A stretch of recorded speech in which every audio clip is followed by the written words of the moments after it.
Welcome प्यारे बच्चों। स्वागत है आप सभी का आपके अपने परिवार गोल्डन अपॉर्चुनिटी क्लासेस में। तो हम लोग भारतीय इतिहास की कक्षाओं का अध्ययन कर रहे हैं, जिसमें हम लोगों ने पूर्व वैदिक काल यानी कि ऋग वैदिक काल की सभी टॉपिक्स जैसे कि धार्मिक अर्थव्यवस्था, धार्मिक जीवन, राजनीतिक जीवन, आर्थिक जीवन, ये सारी चीज़ों की चर्चा हम लोग कर चुके थे। आज हम लोगों को पढ़ना है उत्तर वैदिक काल।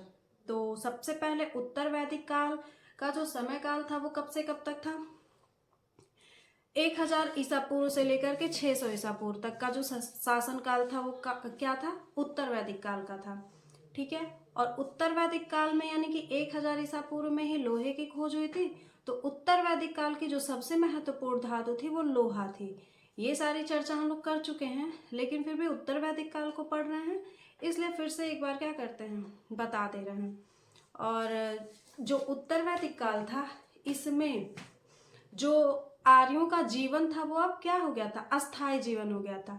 अभी तक उनका जीवन अस्थायी प्रकार का था, यानी ऋग वैदिक काल में आर्यों का जीवन जो था वो अस्थायी यानी कि कबीलाई प्रकार का था। तो उनका जो प्राथमिक पेशा था वो क्या था? पशुपालन था। लेकिन उत्तर वैदिक काल का आरंभ होते होते आर्यों का जीवन या लोगों का जीवन क्या हो गया? अस्थायित्व पे आ गया, यानी कि एक अस्थायी जीवन का रूप ले लिया। तो इसलिए अब जो उनकी अर्थव्यवस्था का स्रोत हो गया वो पशुपालन ना होकर के क्या हो गया? कृषि हो गया। वो लोग एक जगह पे ठहर के खेती बाड़ी करने लगे। ठीक है। तो अगर इनकी क्या कहते हैं, अर्थव्यवस्था अब कृषि आधारित हो गई, यानी कि प्राथमिक पेशा अब कृषि हो गया, तो कोई ना कोई इनकी महत्वपूर्ण फसल रही होगी। तो जो उत्तर वैदिक काल की सबसे महत्वपूर्ण फसल थी वो क्या थी? चावल। और चावल को उत्तर वैदिक काल में क्या कहा गया है? व्रीहि कहा गया है। ठीक है। चावल को उत्तर वैदिक काल में क्या कहा गया है? व्रीहि कहा गया है। वैदिक युग में चावल के जो 5 प्रकारों को बताया गया है। ठीक है। वैदिक युग में चावल के कितने प्रकारों को बताया गया है? 5 प्रकारों को। और इन 5 प्रकारों में जो सबसे उत्तम किस्म का चावल होता है उसको महाव्रीहि कहा गया है। ठीक है। तो और क्या था? इसके अलावा भी उत्तर वैदिक काल में कुछ अन्य अनाजों का भी उल्लेख मिलता है, जैसे कि गेहूं। तो गेहूं का उत्तर वैदिक काल यानी कि प्राचीन नाम क्या था? गोधूम था। लोग उसको गोधूम नाम से जानते थे। और उड़द का भी उपयोग मिलता है। इसका मतलब उत्तर वैदिक काल में लोग उड़द से परिचित थे। उड़द को क्या कहा जाता था? उड़द को मांस कहा जाता था। और सरसों से भी वो लोग परिचित थे। और सरसों भी क्या थी? फसल, उत्तर वैदिक काल की फसल थी। और सरसों को क्या कहा जाता था? सरसप कहा जाता था। तो आज हम लोगों को इन्हीं सारी चीजों पे चर्चा करनी है। तो चलिए आइए इनके फैक्ट को देखते हैं। हम लोग क्या पढ़ेंगे? उत्तर वैदिक काल।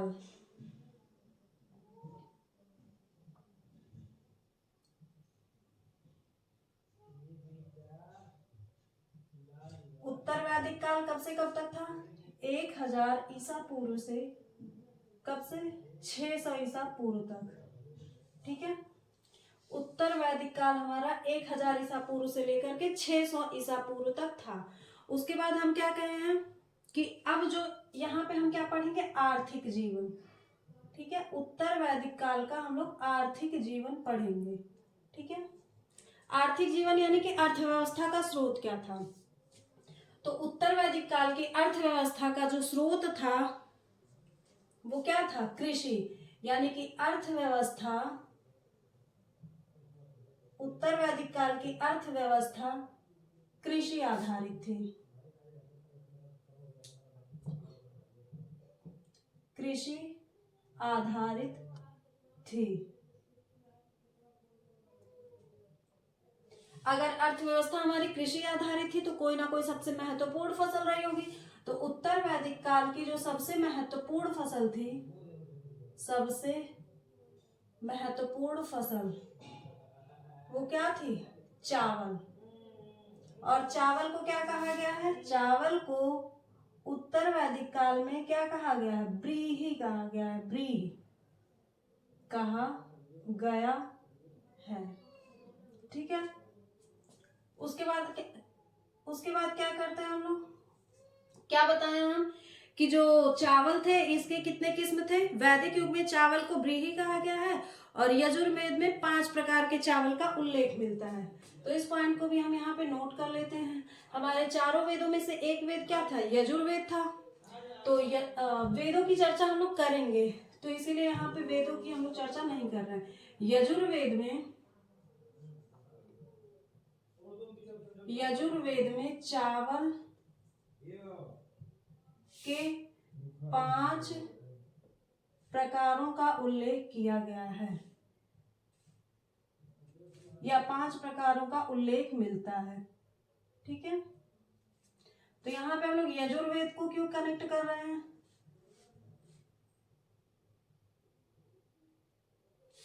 क्योंकि उत्तर वैदिक काल की जानकारी के स्रोत हमारे कौन से थे, ऋग्वेद के अलावा बाकी के 3 वेद थे। ठीक है, तो इसीलिए उसमें से एक वेद क्या था हमारा, यजुर्वेद।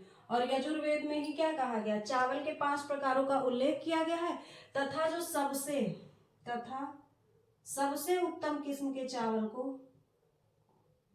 इन 5 प्रकारों में भी जो सबसे उत्तम किस्म का चावल था, सबसे उत्तम किस्म के चावल को क्या कहा गया है, महाव्रीहि कहा गया है।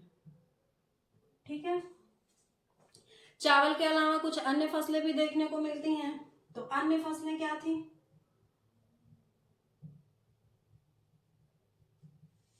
अन्य फसलों में किसका जिक्र मिलता है, गेहूं का, सरसों का